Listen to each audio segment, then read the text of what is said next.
Okay, we're going to start by deriving the element stiffness for the quadratic elements. The process we're going to take is very similar to what we did before with the two-noded truss, except we have new shape functions and new form of B. This is good because you start to see the repetition in the process that we're using, and it's the same for every all the fine element techniques and elements.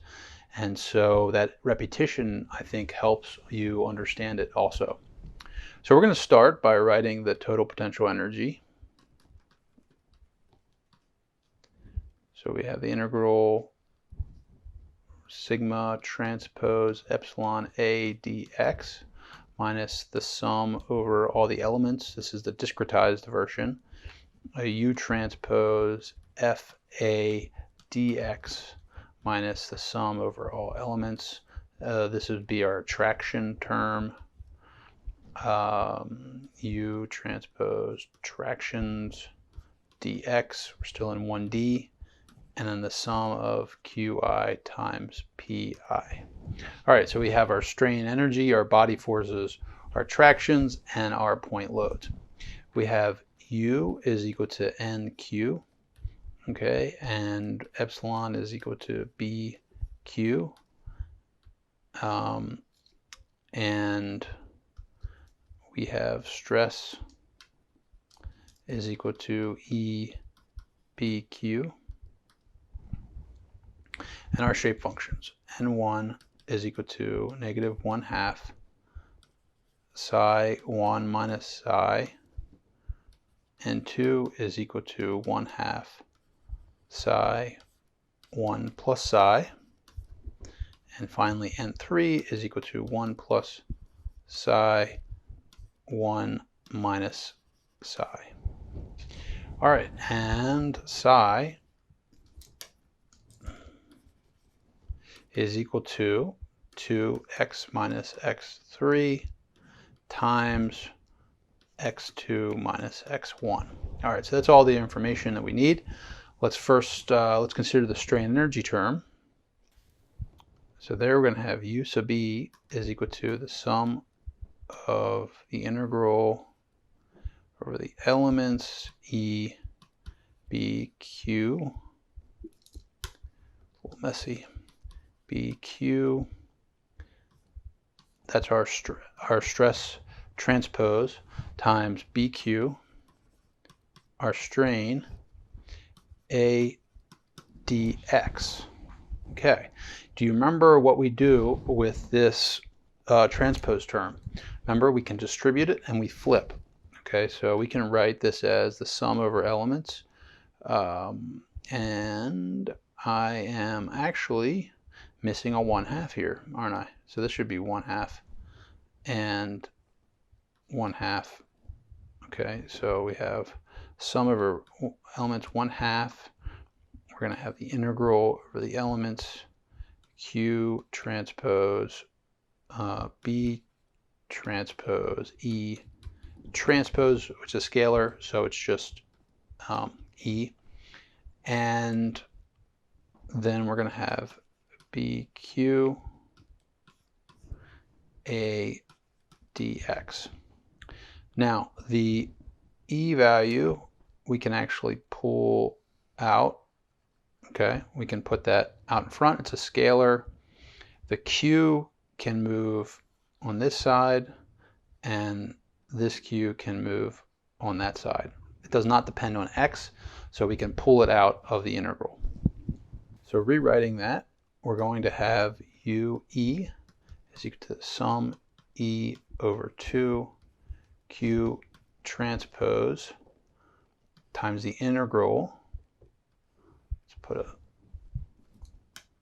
bracket around that, times the integral over the element B transpose B, and we'll have an A dx and another Q. B now, we can't pull out either. I think we did that before. We can't do that because that actually depends on psi now. Okay, so we have our psi, and then we have our d psi dx. which is going to be equal to 2 over x2 minus x1. And we're going to call that 2 over LE, like we did before. And also d psi is equal to 2 over LE dx.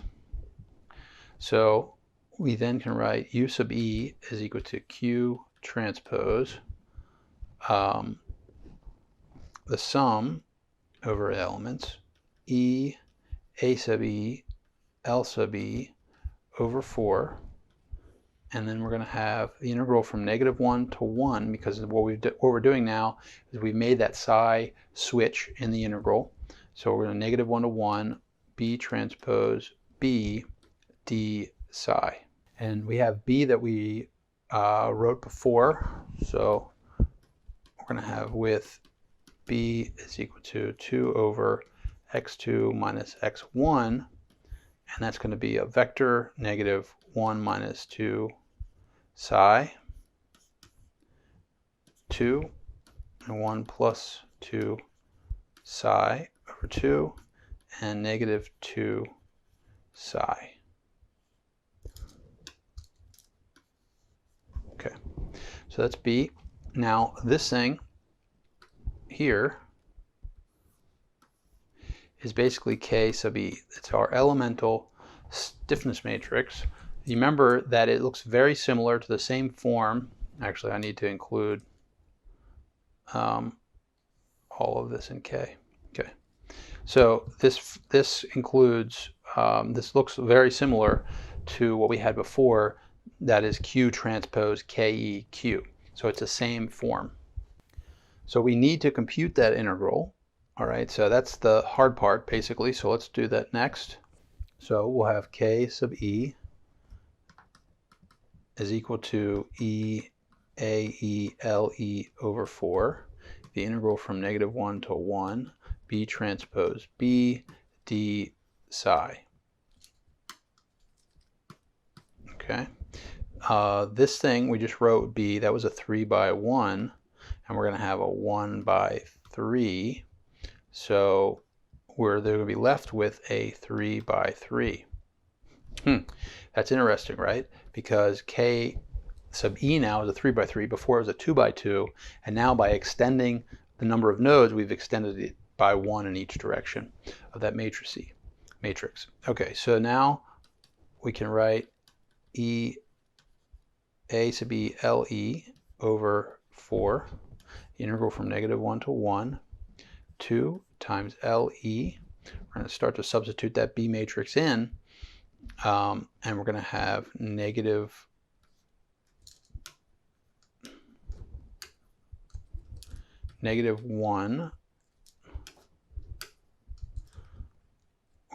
we're going to have -1 minus 2 psi over 2, 1 plus 2 psi over 2, and -2 psi. That's our B transpose. So we'll put a brackets around that. We have 2 over LE. Remember the LE was x2 minus x1, so I'm using that here. And then just B, so it's going to be -1, or sorry, not -1, 1 minus negative. It's kind of confusing. 1 minus 2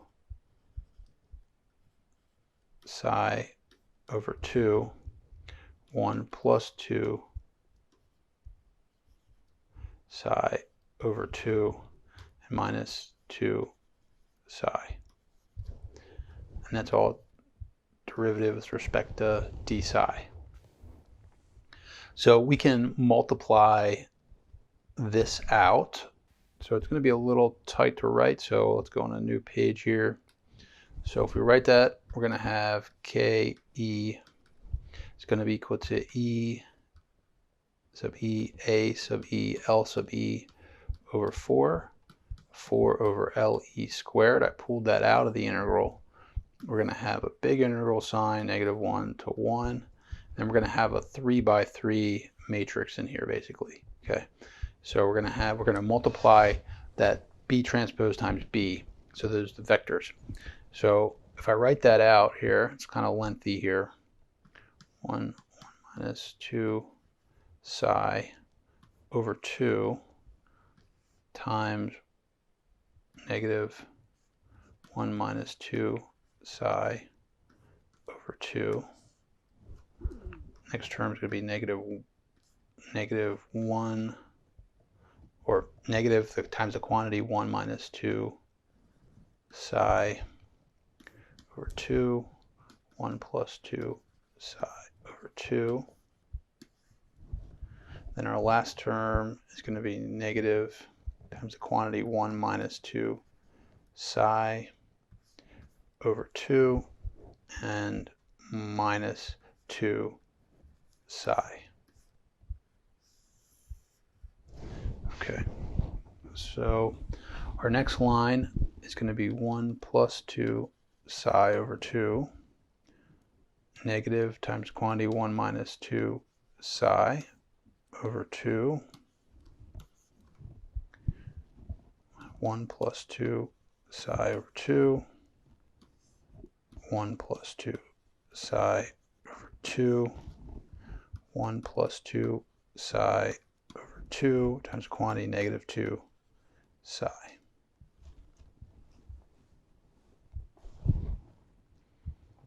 All right, and then our last row is going to be negative 2 times psi times the quantity negative times the quantity 1 minus 2 psi over 2 minus 2 psi 1 plus 2 psi over 2, and then minus 2 psi times minus 2 psi. Okay, so that is this vector, so, or that matrix, I should say. And then this is a big integral sign, so we're going to integrate each one of these terms independently. A lot of fun there. Okay, so you got to go through that process, and what you end up with is Ke is equal to E sub E, A sub E over 3L sub E times the matrix 7, 1, negative 8, 1, 7, negative 8, negative 8, negative 8, 16. Interesting. So we have our local degrees of freedom. So local 1, 2, 3, 1, 2, 3, and this is the element stiffness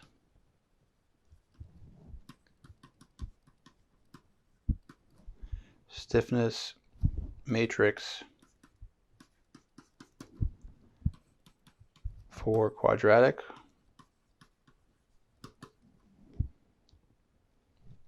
three-node truss.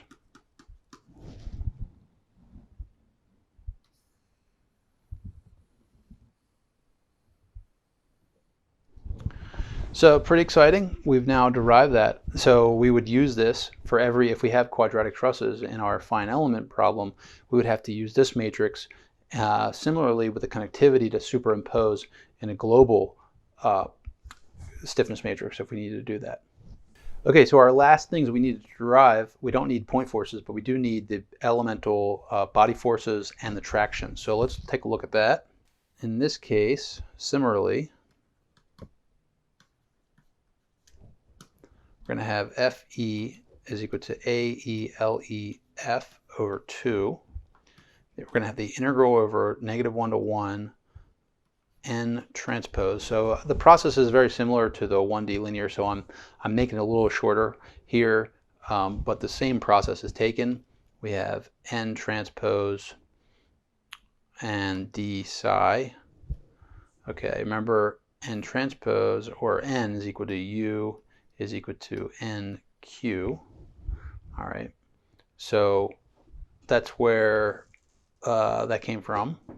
So if you substitute the n values in there that we just did, we just used 1 through 3, and the integrate, what you end up with is AELEF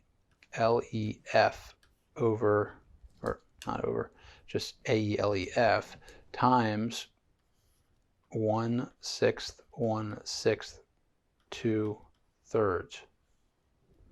Okay, and then our local degrees of freedom again are 1, 2, and 3. For the tractions, it's a similar